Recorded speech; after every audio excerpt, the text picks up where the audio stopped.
Hey there folks, and welcome back for another video. And today I'm going to treat myself to one of my favorite soaps, Stirling Piacenza. I really like this soap, and I get a question from time to time from folks, and they ask me, why do you use Stirling so much on your channel? Well, let me show you.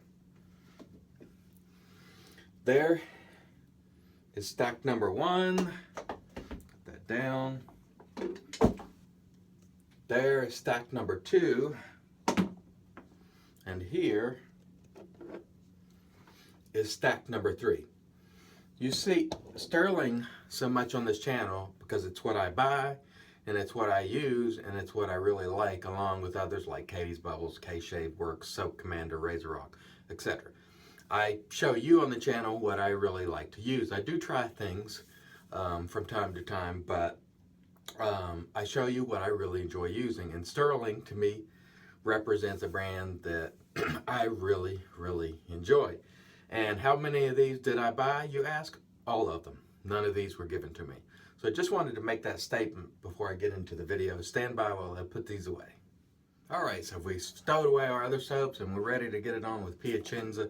The scent on this is similar to RazoRock Triple X or Aqua de Parma. I'm going to use my Stirling Kong brush, and a little story on this particular soap. Last year at some point I was talking to Rod, just kicking around various soap scents, said, hey, did you ever consider making a soap that's similar to Aqua de Parma in scent? He's like, you know, I've never tried it. I don't know what it smells like. So I sent him a sample of it.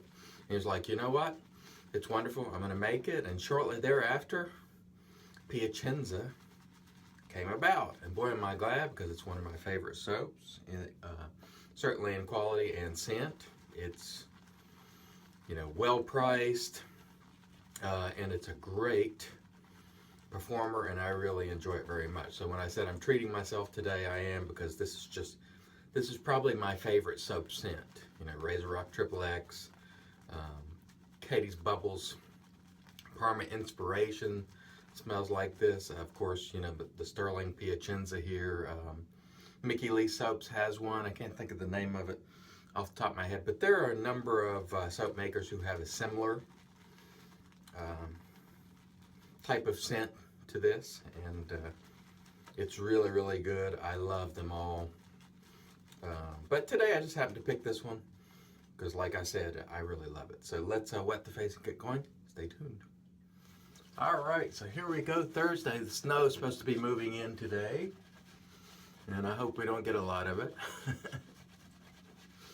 I don't really want to see. We've been blessed the last week or so with really nice weather for this time of year, up in the 50s and sometimes 60s, and now the cold has moved back in. Wintertime is reasserting itself, and that's to be expected. Look how wonderfully this stuff lathers. And I realize I crow about Stirling a lot, and guess what? I'm going to continue because it's that good. You know, folks who say it's not that good either haven't tried it recently or off their rocker. In my opinion. No, they're not off their rocker, but I think when you consider what you're paying for this soap and what you get out of it, I think it's phenomenal. Using one of my favorite razors today too, the RazoRock Black Mamba, which is excellent. Nice mild shaver. Stainless steel. It's a razor I'm really happy to own, and boy, that's fantastic. It just glides right over that Piacenza, and this stuff smells fantastic. It really is a treat. Each time I use it, whether it be the Triple X or, you know, Parma Inspiration or the Mickey Lee version, it's all good stuff, folks. Really nice, and I enjoy it very much. By the way, if you missed it, go check out the video yesterday. I think it's called Bloomgate revisited the final chapter, and I show you what happened here when I just left a little water. Well, I didn't actually leave it. I put water on a puck in an old tin, poured it out, and then capped it while it was still damp, moist. And you can see the result on that. Check that out if you haven't seen it. That's why I urge you guys to make sure if you bloom, either do it in a separate container or please let them air out. And again, my only concern here is saving your soap. Even though, you know, it's not mine, I don't want you to waste your soap. And anyway, we'll touch on that just a moment when we get back for pass 2. Stay tuned. All right, and off we go for pass 2. Pass 1 was fantastic. Anyhow, in one of the comments yesterday, a gentleman in Razor Brush was like, well, why do you care? It's not your soap. You know, let people do what they want with their soap. And he's absolutely right. You should do what you want with your soap. But what I'm doing is just providing you with this information so you can consider what may happen. And if you're not concerned about it, bloom away, submerge the container, take it in the shower, do whatever you want with it. If you're airing it out, you're probably not going to have a problem if you're airing it out completely, right? But if you're concerned and you want to maximize that longevity, then I recommend that you just cut a little piece out and bloom it in a separate container. However, it is your money, your soap, and you should do what you want with it. But what I think people tend to forget is there are new people who come into this hobby every single day. And I know this because I get emails from new people nearly every single day asking questions that I've answered hundreds of times, and I answer them again. Why? Because they're new and they haven't found this information. Yes, the information exists, it's out there, but they haven't found it yet. They're new, they're just coming into this. And, you know, I know if you dig, you can find the information. However, you know, new folks are overwhelmed sometimes with all the choices and the information, and little simple things sometimes get overlooked. You know, the information on how to add and subtract is out there. But we still have teachers teach our children, right? So just because the information is out there doesn't mean we don't need to share it and continue to make sure that the newer folks have access to this information. And then they can make informed decisions. That's what it's really all about. Take the information and do what you want with it.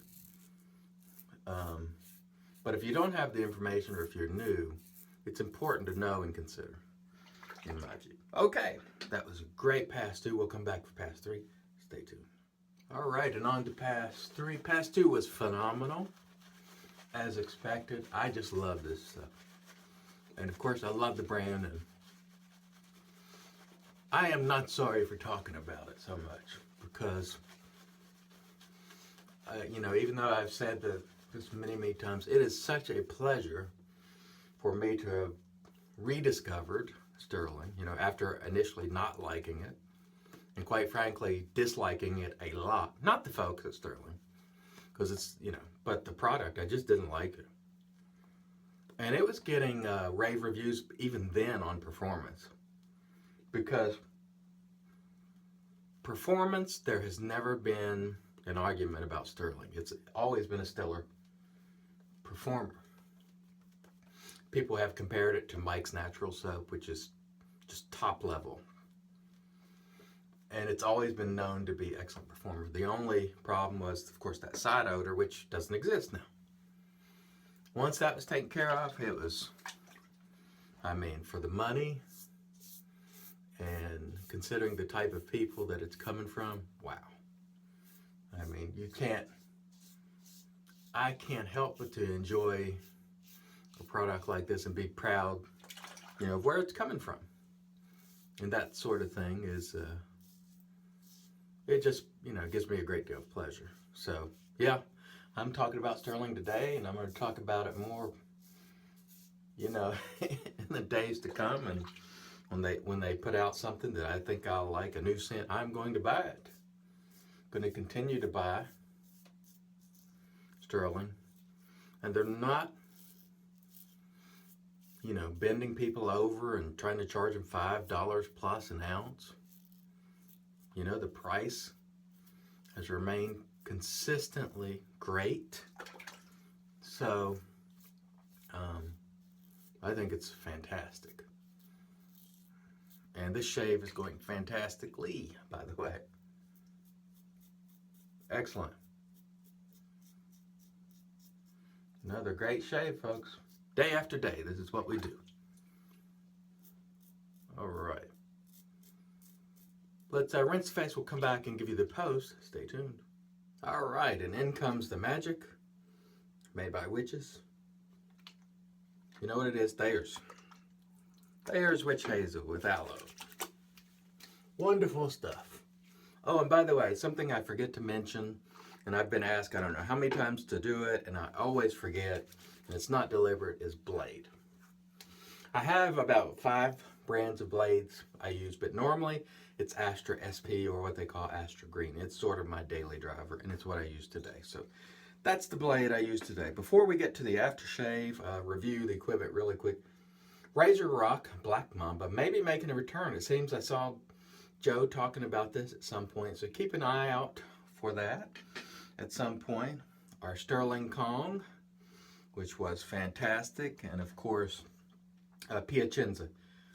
Excellent. If you like the scent of XXX, Aqua de Parma, and so forth, give it a shot. And our aftershave today, something you don't see often, Folsom & Company Capri. This smells to me similar to Aqua de Parma, and I wish this company was still around, Folsom & Company, or I wish they were still making aftershaves, because they made a really nice aftershave.